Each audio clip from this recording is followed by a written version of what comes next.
हरे कृष्णा, राधे राधे। आइए जान लेते हैं कि जेठ मास की अप्सरा एकादशी का व्रत कब रखा जाएगा, क्योंकि अप्सरा एकादशी का जो व्रत है बड़ा ही शुभ योग है। और इस बार जो अप्सरा एकादशी है अगर आप कर लेते हैं तो समस्त पापों से भी छूट जाते हैं। माना जाता है कि जेठ मास की कृष्ण पक्ष की एकादशी, जिसे अप्सरा एकादशी भी कहते हैं, बड़ा ही शुभ योग के साथ इस बार आरंभ हो रही है। साथ में कई शुभ योग के साथ आ रही है। तो अगर आप ये व्रत रखना चाहते हैं तो ध्यान पूर्वक इस वीडियो को देखिएगा, क्योंकि इस दिन आयुष्मान योग और प्रीति योग के साथ बुधादित्य राज योग भी बन रहा है। अप्सरा एकादशी का जो व्रत होता है, ब्रह्म हत्या जैसे पापों से भी आप छूट जाते हैं।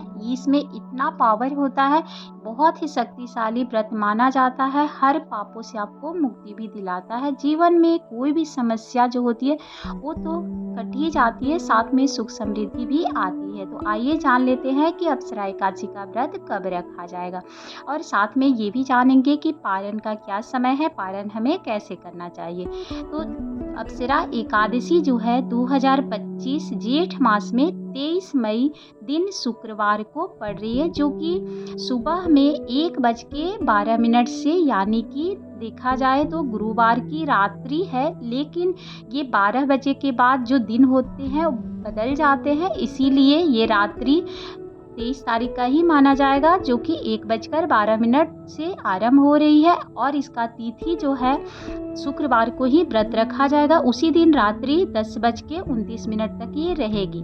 इसीलिए अप्सरा एकादशी का जो व्रत है 23 मई दिन शुक्रवार को रखा जाएगा, और पारण इसका जो है वो आपको शनिवार 24 मई को किया जाएगा। आप दसवीं तिथि से लेकर पारण तक का मान्य होता है। व्रत का जो पालन होता है 3 दिवसीय होता है।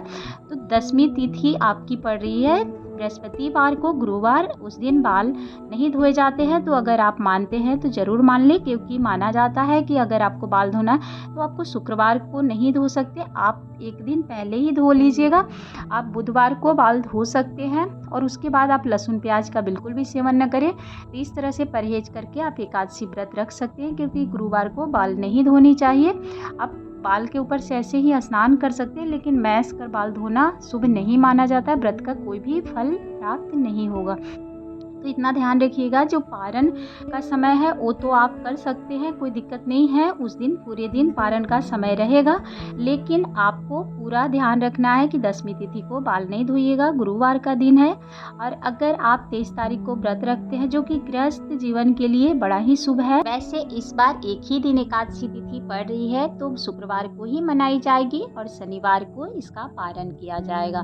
तो 23 मई शुक्रवार दिन को आपको व्रत रखना है, जो कि सुबह जो ब्रह्म मुहूर्त है स्नान का, और व्रत के संकल्प ले सकते हैं 4:10 से लेकर 4:59 तक। सूर्यास्त का जो सूर्योदय का समय होता है वो रहेगा, और 5:46 पर सूर्यास्त होगी शाम के समय, जो कि 7 बजे प्रातः काल आपको सुबह ब्रह्म मुहूर्त में 4:25 से लेकर 5:26 तक रहेगा।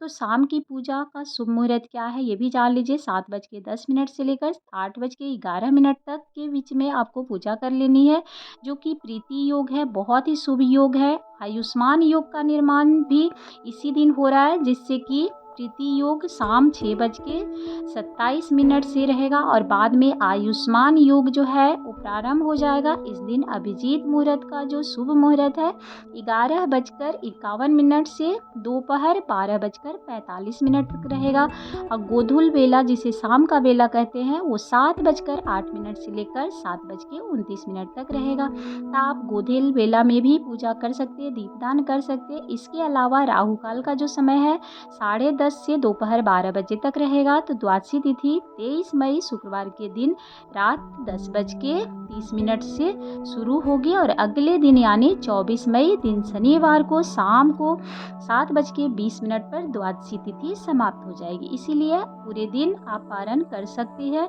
लेकिन पारण एक समय पर आप अपनी शक्ति अनुसार ही खोल लें। बाद में त्रयोदशी तिथि प्रारंभ हो जाएगी, और 24 मई दिन शनिवार को ब्रह्म मुहूर्त में आपको सुबह 4:10 से लेकर आपको 4:57 तक सूर्योदय का जो समय है उस बीच आपको स्नान कर लेना है, और दान पुण्य की जो भी सामग्री है आप दान करने के लिए निकाल दें, लेकिन आपको जो समय है पारण का वो थोड़ी सी दिन चढ़ने के बाद ही अच्छे पारण करनी चाहिए, तभी आपको सुफल की प्राप्ति होगी। तो सूर्यास्त का समय उस दिन रहेगा 7:01। पूजा आप शाम को भी कर सकते हैं, सुबह भी कर सकते हैं, लेकिन दिन भर में आपको पारण एक समय पर कर ले। थोड़े से दिन चढ़ने से कोई दिक्कत नहीं है, लेकिन आपको सूर्य निकलने से पहले पारण बिल्कुल भी नहीं। बस पारण का समय आप ध्यान रखिएगा। जो शुभ मुहूर्त है 5:46 से लेकर 8:59 तक रहेगा, जो कि इस बीच आप पारण करें तो एक शुभ समय है और इस बीच आप कर सकते हैं। इससे थोड़ी सी आगे पीछे कर सकते हैं, लेकिन 5 बजे के नीचे ना करें, क्योंकि वो शुभ समय नहीं है। सूर्योदय होने के बाद ही आपको करना है। 9 बजे के पहले आप कर सकते हैं, 9 बजे के बाद भी कर सकते हैं, कोई दिक्कत नहीं है, क्योंकि एकादशी के मुहूर्त पे ही पारण करने का शुभ फल प्राप्त होता है। बहुत लोग क्या करते हैं कि एकादशी का पारण नहीं करते हैं। पारण अवश्य करें, तभी आपके व्रत जो है वो संपूर्ण माने जाते हैं। व्रत का पालन आपको 3 दिवसीय है, ध्यान पूर्वक करिएगा। वैशाख मास में जिस तरह से आप पूजा किए थे उसी तरह सूर्यदेव की पूजा जेठ मास में भी की जाती है। तो आपको सुबह ब्रह्म मुहूर्त में उठकर स्नान दान करके संकल्प लेना है। उसके बाद आपको विधिवत पूजा करनी है। सूर्य देव को अवश्य जल दीजिएगा और उस दिन पीले वस्त्र धारण करें। कोशिश करिएगा उस दिन अन्न नहीं ग्रहण करना चाहिए। आप फलाहार कर सकते हैं अपनी समर्थाएं अनुसार, क्योंकि इस व्रत में फलाहार किया जाता है। और पूरे विधिवत मंदिर भी आप जा सकते हैं, घर में भी गंगा जल छिड़क कर पूजा स्थान अच्छे से विष्णु भगवान को स्थापित करके साथ में माँ लक्ष्मी की तस्वीर भी स्थापित करिएगा। उसके बाद विधिवत उनकी पूजा करिएगा, अभिषेक करिएगा। पुष्प पीला ही लाने का कोशिश करें। धूप दीप विष्णु भगवान के मंत्रों का जाप कर लीजिएगा, जैसे कि ओम नमो भगवते वासुदेवाय मंत्र का 101 बार या फिर 11 बार जरूर जाप करें। विष्णु चालीसा का पाठ करें, कपूर की आरती करें, लौंग जरूर उसमें डालिएगा। तुलसी की पत्तियां जो है एक दिन पहले से ही आप तोड़ें और भगवान को जरूर अर्पित करिएगा। धूप दीप दिखाने के बाद आप भगवान से प्रार्थना करें, अपनी गलतियों की क्षमा मांगें, जो भी आप उस दिन भूल चूक हुई है। किसी का दिल नहीं दुखाइएगा। घर में भिक्षुक भिखारी कोई भी आए उन्हें जो समर्थ आए हो वही दान करें। जल का दान अवश्य करिएगा और पूरे मन से श्रद्धा से भगवान की उस दिन विधिवत पूजा करनी चाहिए।